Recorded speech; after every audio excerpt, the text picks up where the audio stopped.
Link खोल लेता हूँ। अगर कल वाले लेक्चर में से कोई डाउट फॉलो दिक्कत, किसी को कोई भी दिक्कत है तो पूछ सकता है, he or she can ask। अगर पूछोगे नहीं तो डाउट्स क्लियर नहीं रहेंगे और वो रिजल्ट वो एग्जाम वाले दिन दिखेंगे। सबको समझ में आ गया था? Good evening sir. आ गया गुड इवनिंग। एक तो ये जो गुड इवनिंग करता है, बाकी सब जनता भूल जाती है मुझे गुड इवनिंग करता। थैंक यू बोलते हैं ना सर। कहानी याद तो रहेगा। थैंक यू बोलते हैं सर। थैंक यू बोलते हैं ना। थैंक यू बोलने के लिए आभार व्यक्त करते हैं आपका। एक होता है एक हिंदी में वर्ड होता है, अनबिगिन होता है। बताने को वर्ड याद आएगा तो जो बताऊंगा मैं। एक होता है किए गए एहसान को मानने वाला और एक होता है किए गए एहसान को नहीं मानने वाला, तो नहीं मानने वाला है। राइट, थैंक यू बोलते हैं। आज का idea mechanism of absorption. Sir मैं बताऊं? क्या क्या बता रहे हैं? एहसान फरामोश बोलते हैं उसको। हिंदी नहीं है, ये चाइनीज है, मिक्स वाला नहीं बोलते हैं। क्या सर, हिंदी है ये। मुझे अजय का नाम तेरे को दे दिया विवेक। क्या दे दिया भाई? नाम नहीं दिया, बस बोला इस लैंग्वेज को नाम। क्या पे नहीं पढ़ता लिखता गवार नहीं माना तो उसमें समझाएंगे, हिंदी पढ़ाएंगे, ताबड़तोड़ हिंदी पढ़ाएंगे, शुद्ध व्याकरण। आज का है मैकेनिज्म ऑफ एब्जॉर्प्शन। अब देखो एब्जॉर्प्शन ये बहुत सही टॉपिक है, इसको स्टार बना लेना। अगर मुझे इस टॉपिक में सबसे ज्यादा कुछ देना हो तो दो टॉपिक आएंगे आज के। जो टॉपिक है वो इम्पोर्टेंट है, या तो फिजिकल और केमिकल एब्जॉर्प्शन में डिफरेंस आते हैं या फिर मैकेनिज्म आती है गणित में। तो एब्जॉर्प्शन होता क्यों है? देखो यहाँ की तरफ कोई भी पार्टिकल है, अंदर की तरफ कोई भी पार्टिकल है, तो उसके चारों ओर एटम अवेलेबल होता है। तो फोर्स क्या रहता है भाई? अगर तुमने देखा एक भरी हुई बस रहती है जो एकदम पैर रखने की जगह नहीं, भरी हुई बस है ट्रेन, उसमें सबसे बेस्ट तरीका खड़ा होने का क्या होता है? Just go with the flow. Centre में जाके खड़े हो जाओ और बस अपने आप लोग तुम्हें कंट्रोल करेंगे, छोड़ दो अपने आप को फ्री। जो हरियाणा रोडवेज तब तक, हाँ वॉटेवर, कोई सी भी रोडवेज में बैठ, या आजकल रेलवे वगैरह में भी जब लॉकडाउन नहीं था तब हालत ऐसी रहती थी, ठीक है, फ्लाइंग रानी वगैरह में एकदम सेंटर में खड़े हो जाओ और ऐसे बस खड़े रहो, कोई दिक्कत नहीं है। क्यों? क्योंकि सब तरफ फोर्स आपको क्या कर देता है? बैलेंस करता है। सबसे बड़ी मुसीबत किसके लिए होती है? किसको हाथ पकड़े खड़े रहना है? जो गेट पे खड़ा, जो सरफेस पे या इंटरफेस पे है। यहाँ पे देखो, यहाँ पे चारों तरफ फोर्स बैलेंस हो रहा है। अब यहाँ पे कोई पार्टिकल है तो यहाँ से तो फोर्स बैलेंस हो रहा है इस तरफ से, लेकिन यहाँ पे फोर्स बैलेंस नहीं होता। तो एब्जॉर्प्शन होता क्यों है? Due to unbalanced residual forces भी बोलते हैं। अनबैलेंस फोर्सेस या रेजिडुअल फोर्सेस की वजह से होता है। पहला पॉइंट जो है इसके अंदर तुम्हें बुक में ये लिखना है कि सेंटर में जो पार्टी है, फोर वर्ड्स में लिखना है, बुक में है, मैं तुम्हें फोटो भी भेज दूंगा एनसीईआरटी के ऐप में, कि क्या सेंटर में क्या होता है? जो भी एटम सेंटर में अवेलेबल है वो सब तरफ से फोर्स रहता है, बैलेंस करता है। लेकिन जो पार्टिकल सरफेस पे हैं उन पर अनबैलेंस्ड या रेजिडुअल फोर्सेस काम कर रहे हैं, जिसकी वजह से एब्जॉर्प्शन स्टार्ट हो रहा है। जिसकी वजह से क्या हो रहा है? एब्जॉर्प्शन स्टार्ट हो रहा है। ये वाली पॉइंट क्लियर है? एब्जॉर्प्शन होता क्यों है? ड्यू टू अनबैलेंस या रेजिडुअल फोर्सेस की वजह से क्या होता है? एब्जॉर्प्शन होता है। आई होप ये वाला पॉइंट क्लियर होगा। आज जनता कम आई है, बढ़िया, जनता को समझ में आ गया आत्मज्ञान, जब खुद पढ़ लेंगे, ठीक है। पहला पॉइंट, ड्यू टू अनबैलेंस और रेजिडुअल फोर्सेस की वजह से RESU, भाई स्पेलिंग्स देखते जाना, कहीं गड़बड़ मिलेगी, कहीं बहुत जगह गड़बड़ मिलेगी, लेकिन ये वाला पॉइंट क्लियर। अच्छा देखो, कोई भी पार्टिकल इनफाइनाइट सरफेस पे आके टकराएगा, तो मैं टकरा रहा हूं तो हीट रिलीज होगी। ये वाला प्रोसेस जो ये वाला जब भी क्या बोलते हैं कॉलिजन हो रहा है तो क्या हो जाएगा? हीट रिलीज होगी। कॉलिजन होना है, हीट रिलीज होना कौन सा प्रोसेस को रिप्रेजेंट करता है? This is the exothermic process. This is the exothermic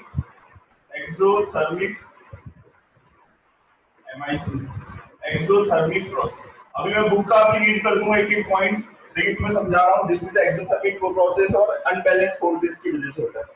अच्छा, जो एब्जॉर्प्शन का जो फिनोमिना है, जो एब्जॉर्प्शन में से रखता रहा हूँ सेंटर से, जो एब्जॉर्प्शन का फिनोमिना है वो स्पॉन्टेनियस होगा तो मैं ये फायदेमंद होगा। अगर मैं वॉल पे पेंट कर रहा हूँ, ये स्पॉन्टेनियस है, स्पॉन्टेनियस मतलब मुझे कुछ और एक्स्ट्रा एफर्ट नहीं करना। सर ये मत बोलना पेंट तो करना पड़ रहा है, पेंट तो करना ही पड़ेगा, लेकिन उसमें और कुछ एफर्ट नहीं लगाना पड़ रहा। वो मैं सिर्फ ब्रश लेके जाता हूँ और ऊपर से ब्रश लेके जाता हूँ, पेंट करता हूँ और हो जाता है। ठीक है, तो एब्जॉर्प्शन का फिनोमिना जो है, अच्छा स्पॉन्टेनियस फिनोमिना है। Third point, it is the spontaneous phenomena generally spontaneous. ठीक है, एब्जॉर्प्शन जो होता है स्पॉन्टेनियस होता है। अच्छा, स्पॉन्टेनियस का मतलब क्या होता है, जिनको याद नहीं है, जिन्होंने 11th में कुछ भी नहीं पढ़ा भगवान की दया से, डेल्टा जी। आज भी विदिशा नहीं आई या अभी तक? ये एसएन कौन है भाई? एसएन अपना नाम बता दो भैया, मुझे एसएन पता नहीं चल रहा। साहिल निकम होगा। हाँ? साहिल निकम। साहिल निकम। साहिल निकम।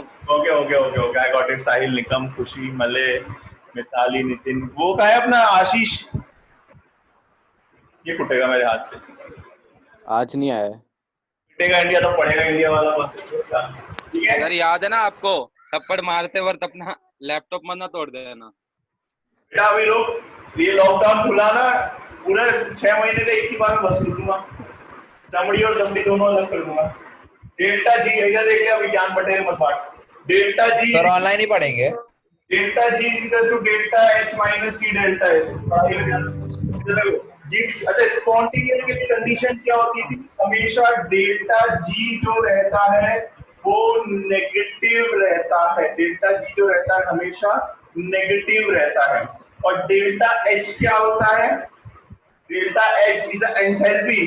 जिनको नहीं पता हो एंथैल्पी क्या होती है, किसी को पता है एंथैल्पी क्या होती है? बता दो भाई, एक लाइन में मैंने कितनी बार समझाया? एनर्जी होती है वो तो। Change in energy at constant pressure. ये जो होता है वो क्या होता है? चेंज इन एनर्जी जो होती है वो कांस्टेंट प्रेशर पे जो एनर्जी होती है वो बेसिकली एंथैल्पी को रिप्रेजेंट करती है। और एक्सोथर्मिक प्रोसेस के लिए ये वाली वैल्यू जनरली नेगेटिव होती है।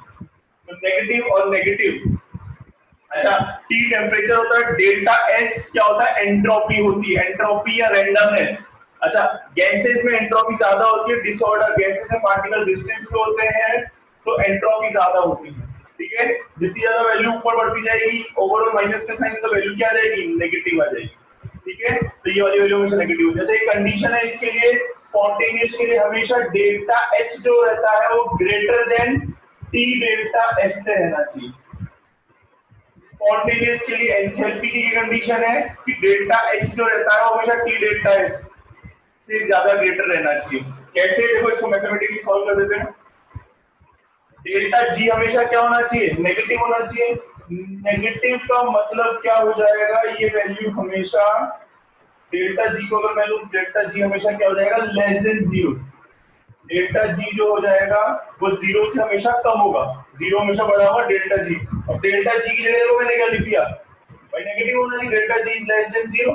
ठीक है, डेल्टा जी की जगह delta H minus T delta H is less than zero. Overall value यही होनी चाहिए। डेल्टा जी की वैल्यू अपन ने ये बुक में देखो एक्सप्लेन नहीं कर रखा, लेकिन इंपॉर्टेंट है। डेल्टा जी इसका delta G gives free energy, इनको नहीं पता गिव्स फ्री एनर्जी, जिसमें किसी एनर्जी नेगेटिव होती है, प्रोसेस स्पॉन्टेनियस होता है, अपने आप होता रहता है, उसमें किसी तरह का एफर्ट नहीं लगता। Delta H is enthalpy. Enthalpy क्या होती है? Change in energy at constant pressure, कि प्रेशर पे एंथैल्पी क्या होती है। ठीक, टेम्परेचर। डेल्टा एस जो है वो एंट्रोपी, एंट्रोपी रैंडमनेस या डिसऑर्डर को रिप्रेजेंट करती है। और कंडीशन क्या है कि डेल्टा जी हमेशा लेस देन जीरो होना चाहिए, तो लेस देन जीरो ले लिया। डेल्टा जी की वैल्यू क्या है? Delta H minus D delta H. बस ये वाली टर्म उधर चल दी जाएगी तो हो जाएगा डेल्टा एच, यूजर चला के क्या हो जाएगा? गड़बड़ हो गई। डेल्टा जी इसका डेल्टा एच, एक सेकंड रुक जाओ, चेक कर लेंगे, लेट मी चेक फर्स्ट। उल्टा उल्टा नहीं हो जाए। मैकेनिज्म क्या होता है? Delta H high negative value, high negative value is positive. अच्छा, ठीक है, डेल्टा जी इसका delta H minus T delta is less than zero, बराबर है। तो ये वाला उधर जाके हो जाएगा delta H is equal to हो जाएगा टी डेल्टा एस। ठीक ठीक है, अब इसमें क्या होता है, ये वाली वैल्यू है, पूरी इक्वेशन को क्या करेंगे, माइनस से मल्टीप्लाई करेंगे तो ग्रेटर का साइन आ जाएगा। पूरी इक्वेशन को माइनस से मल्टीप्लाई कर रहा हूँ तो डेल्टा एच ये माइनस का हो गया और ये हो जाएगा, अरे यार नहीं बराबर है, चलो ये एक्सप्रेशन लिखना चलेगा। ये वाली चीज क्लियर है, बस डेल्टा जी तो मैंने इतना ध्यान रखना कि नेगेटिव होता है। अब बुक का पॉइंट्स में रीड कर रहा हूँ पूरा। देखो तीन कंडीशन मैकेनिज्म और एब्जॉर्प्शन में 3 पॉइंट लिखना है। पहला पॉइंट जो तुम्हें सर्कल बना के एक्सप्लेन करना चाहता हूँ कि सेंटर में जो एटम होते हैं, ये तुम्हें खुद लिखना है, बुक में सब लिखा हुआ है। सेंटर में जो एटम होते हैं वो फोर्स को बैलेंस कर देते हैं और जो सरफेस पे होते हैं वो फोर्स को, वो होते हैं अनबैलेंस एटम। वहां पे फोर्स क्या होता है, अनबैलेंस होता है, जिसकी वजह से कोई भी पार्टिकल इस पे सरफेस पे आके एब्जॉर्ब होता है ड्यू टू अनबैलेंस या रेजिडुअल फोर्सेस बोलते हैं। ठीक है, अच्छा कोई भी पार्टिकल सरफेस पे आके टकराता है तो रिएक्शन कौन सी होती है, टकराएगा तो रिएक्शन एक्सोथर्मिक होगी और हीट रिलीज होगी। फिर थर्ड पॉइंट जो मेजर पॉइंट है, it is a spontaneous process. Absorption का फिनोमेना जो होता है, वो एब्जॉर्प्शन का फिनोमेना क्या होता है, स्पॉन्टेनियस होता है। बहुत बच्चे एब्सेंट है, सिर्फ 8 ही आए। Spontaneous process, it is a spontaneous process. और क्या होता है, एक स्पॉन्टेनियस वाली बात हो गई, और इसमें डेल्टा जी जो रहता है हमेशा नेगेटिव रहता है, तभी प्रोसेस स्पॉन्टेनियस होगा। 4 पॉइंट जो मेजर, ये स्टार बना लेना। मैकेनिज्म ऑफ एब्जॉर्प्शन या डिफरेंस, दोनों में से एक डेफिनेटली आना ही चाहिए। मैकेनिज्म ऑफ एब्जॉर्प्शन और इसमें से एक डेफिनेटली आना ही चाहिए। ठीक है, एक बार बुक के पॉइंट्स भी देखो, मैं बुक में, जिनके पास बुक है टेक्स्ट बुक खोल लो, जिनके पास नहीं है सिर्फ सुनो। बुक के पॉइंट्स में एक्सप्लेन कर रहा हूँ। पहला देखो, तुम लोगों को सिर्फ सुनना है। Absorption arises due to the, पहला पॉइंट क्या बोल रहा है,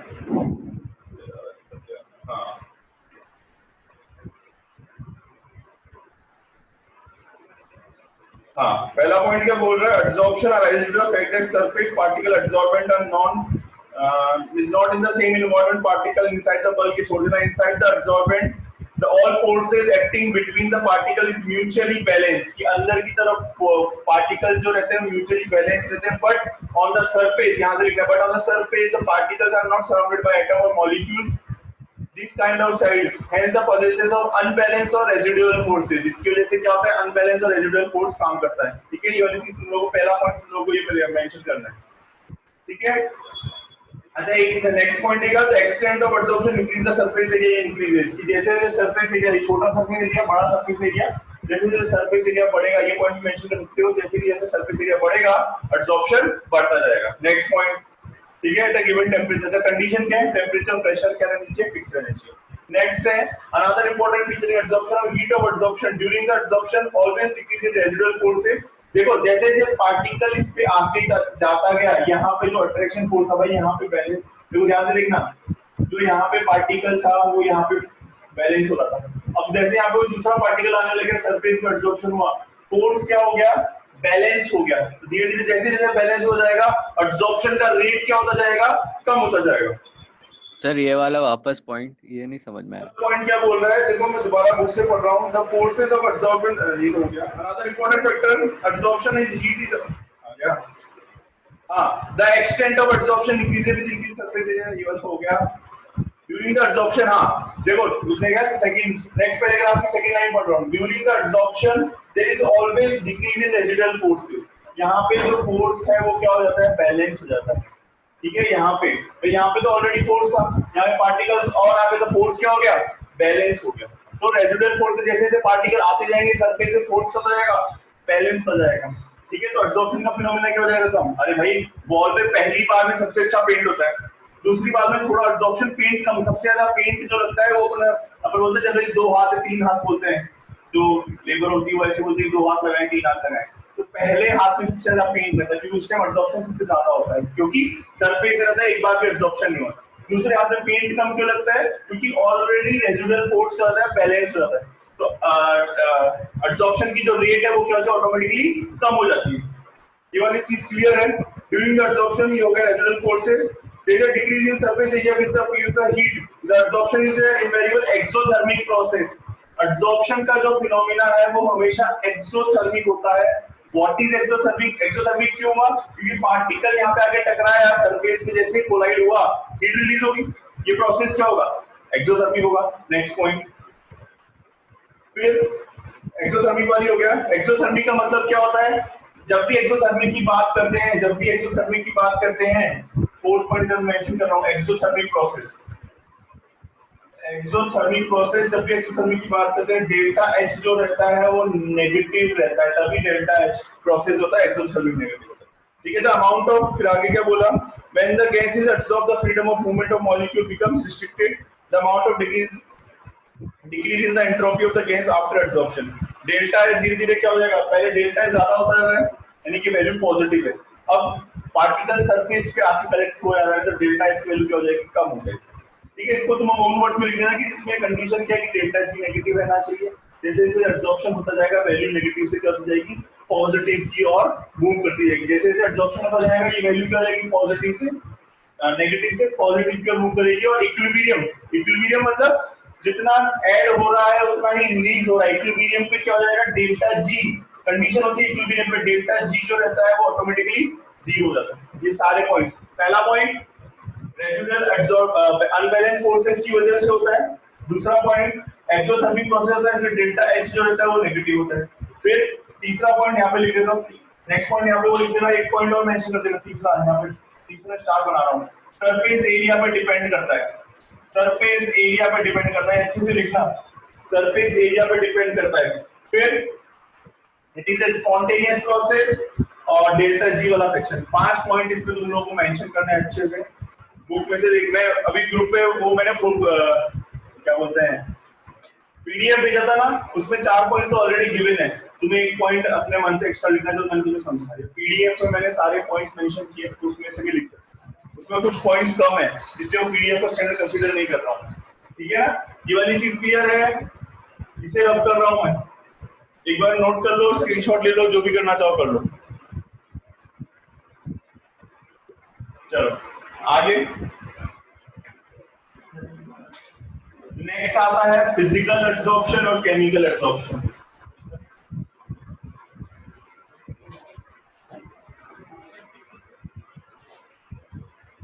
देखो नेक्स्ट आता है फिजिकल एब्जॉर्प्शन और केमिकल एब्जॉर्प्शन। फिजिकल और केमिकल एब्जॉर्प्शन में सारे डिफरेंसेस मैं बता रहा हूँ सर, उससे ऊपर की थियरी तुम्हें अपने आप समझ में आ जाएगी पॉइंट्स के साथ ही। तो मैं पहला पॉइंट एक्सप्लेन, हर एक पॉइंट को एक्सप्लेन कर रहा हूँ। फिजिकल एब्जॉर्प्शन एडी और केमिकल एब्जॉर्प्शन शॉर्ट में लिख रहा हूँ, बुक्स के पॉइंट एक्सप्लेन कर रहा हूँ, बुक से लिखना चाहो तो बुक से लिख सकते हो, उसी में ऊपर के सारे कैरेक्टरिस्टिक्स आ जाएंगे अपने आप। ठीक है, इट अराइजेस ड्यू टू, पहला दे रखा है, पहला पॉइंट इसके अंदर जो दे रखा है वो इसमें क्या होता है,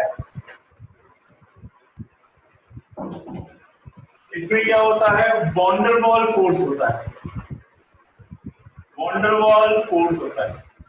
वॉन्डरवॉल फोर्स क्या होता है, पहला पॉइंट फिजिकल एब्जॉर्प्शन के अंदर वॉन्डरवॉल फोर्स काम करता है। वॉन्डरवॉल फोर्स क्या करता है कि न्यूट्रल मॉलिक्यूल्स H2 और H2 के बीच में एक वीक अट्रैक्शन फोर्स काम करता है, जिसे वॉन्डरवॉल फोर्स ऑफ अट्रैक्शन बोलते हैं। न्यूट्रल मॉलिक्यूल्स का बिहेवियर देखा गया कि उनके बीच में एक वीक अट्रैक्शन, किसी तरह की बॉन्डिंग नहीं होती इसके अंदर, इसका ध्यान रखना, किसी भी तरह की बॉन्डिंग नहीं है, बस एक वीक अट्रैक्शन फोर्स काम है, जिसे वॉन्डरवॉल फोर्स बोलते हैं। ये वाली चीज क्लियर है, वॉन्डरवॉल फोर्स। तो देखो वॉल, ना तो वॉल पे चार्ज है ना पेंट पे चार्ज मान रहे अपन फिजिकल के अंदर, तो आराम से पेंट हो जाएगा। तो पहला पॉइंट जो है वो वॉन्डरवॉल फोर्स इसके अंदर काम करता है। ये वाली बात समझ में आ गई? एक सेकंड, ठीक है।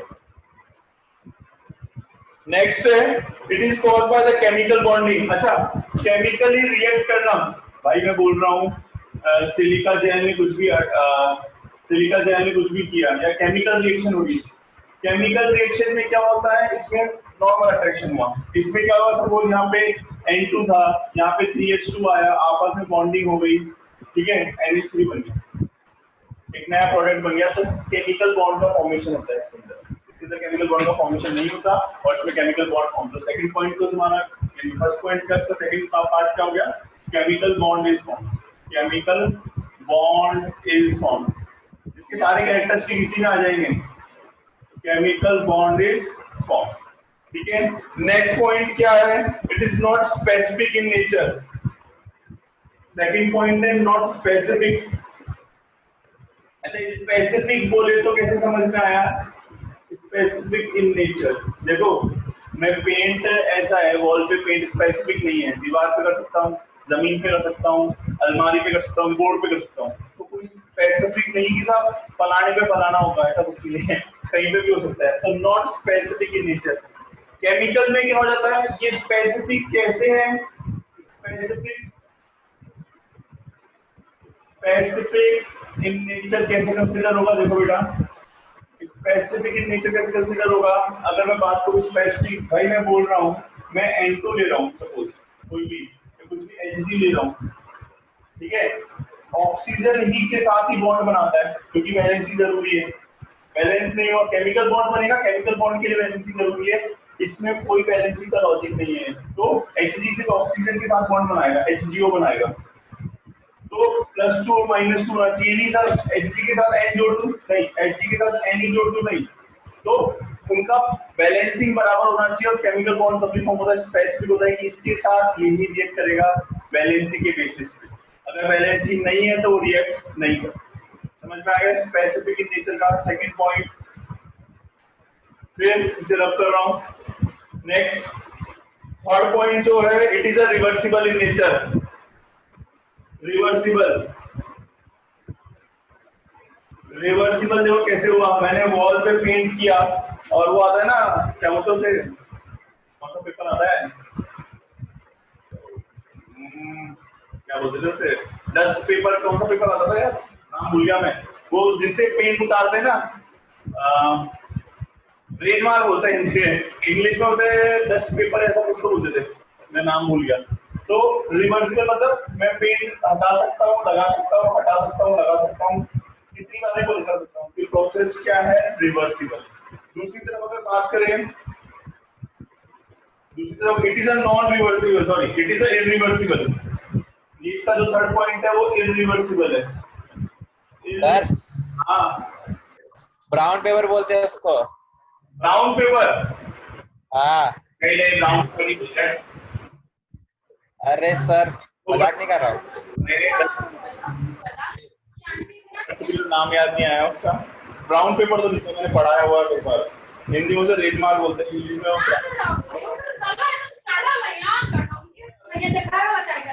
ये अपने backup class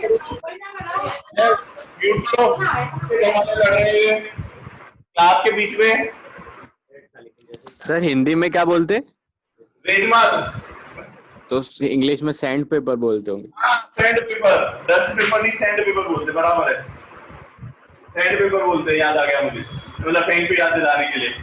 irreversible process, always welcome sir. Irreversible क्यों है, क्योंकि मैं बोल रहा हूँ Hg लिया मैंने, एक बार ऑक्सीजन के साथ बॉन्ड बन गया, कहानी खत्म हो गई।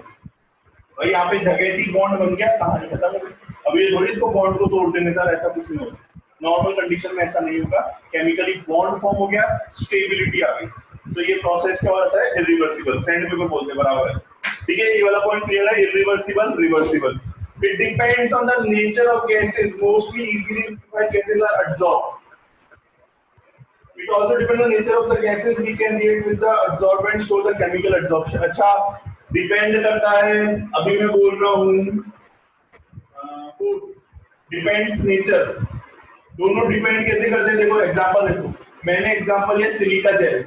अब सिलिका जेल क्या करता है, एटमॉस्फेरिक मॉइस्चर को अब्सॉर्ब कर लेता है।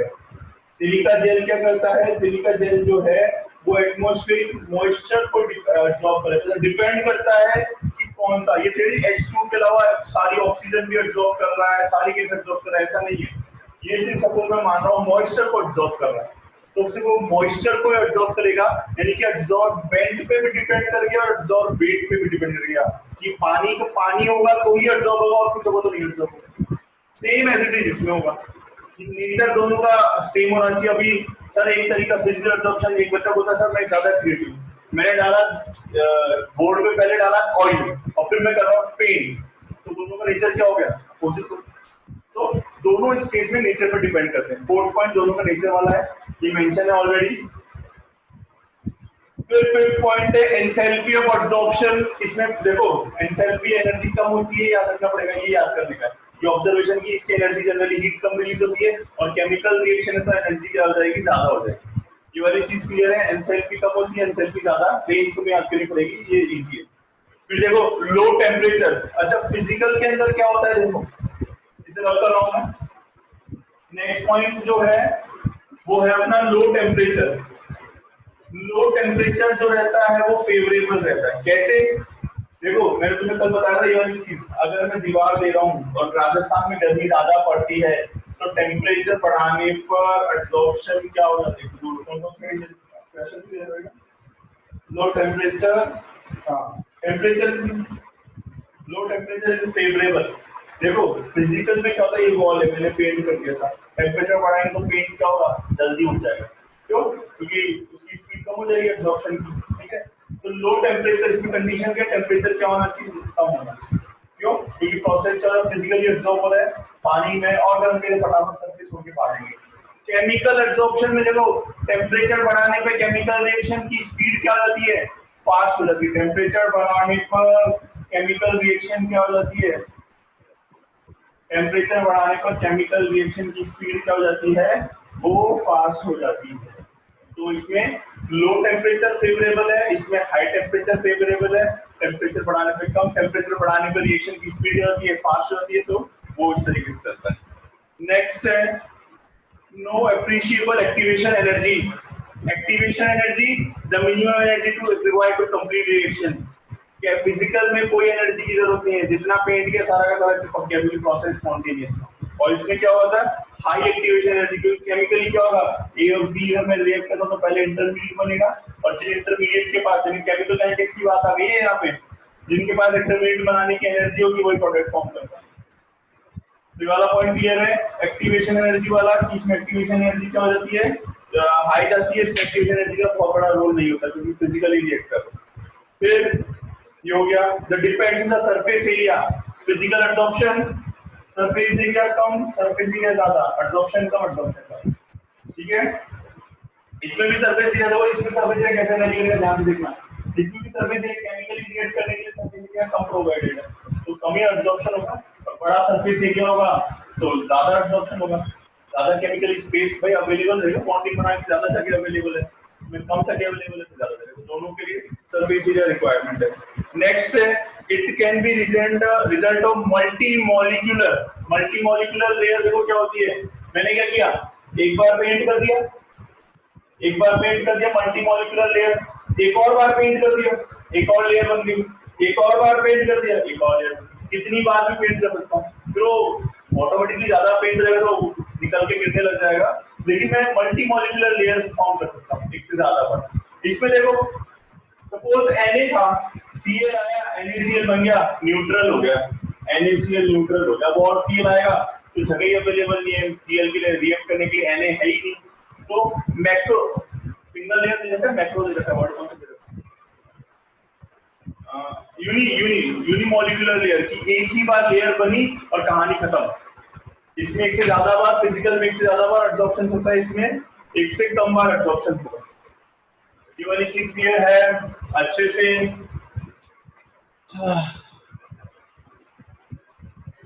ठीक है, ये वाले पॉइंट आप लोगों को समझ में आ गए, फिजिकल और केमिकल एब्जॉर्प्शन वाले। आई होप आपको अच्छे से समझ में आ गए होंगे ये सारे पॉइंट। इस चैप्टर के दो इंपॉर्टेंट टॉपिक हैं, तुम समझ लो सरफेस केमिस्ट्री में सेक्शन जरूर आता है, ये तीनों थियरी सेक्शन है, 6 मार्क का चैप्टर है भैया ये, जिसको नहीं लगे 6 मार्क का चैप्टर है, ठीक है। 2-3 मार्क, जो 3 मार्क के क्वेश्चन है, 2+4 ऐसा कुछ आएगा ये, मतलब एमसीक्यू पैटर्न है। अब तुम मान लीजिए 3+3 आएगा, तो 3 में थियरी आएगी, 3 में 1-1 मार्क के क्वेश्चन आ जाना एक दो, ठीक है।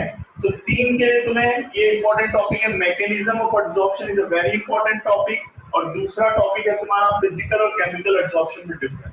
अगर ये दोनों नहीं हुए तो मामला गड़बड़ है साहब, क्लियरली गड़बड़ है। स्टार बना रहे हैं दोनों टॉपिक्स पे, मैं स्टार मतलब बताता जा रहा हूँ कि क्या स्टार बनाना है, ये स्टार बनाने वाले हैं, ये तुम्हें पास करवा सकते हैं जिनकी हालत बहुत गंभीर है, और जो नहीं आ रहे उनकी हालत मैं गंभीर करता हूँ। और कौन नहीं आ रहा, जरा मुझे बताना ना अपने, कौन सा नहीं आ रहा भैया?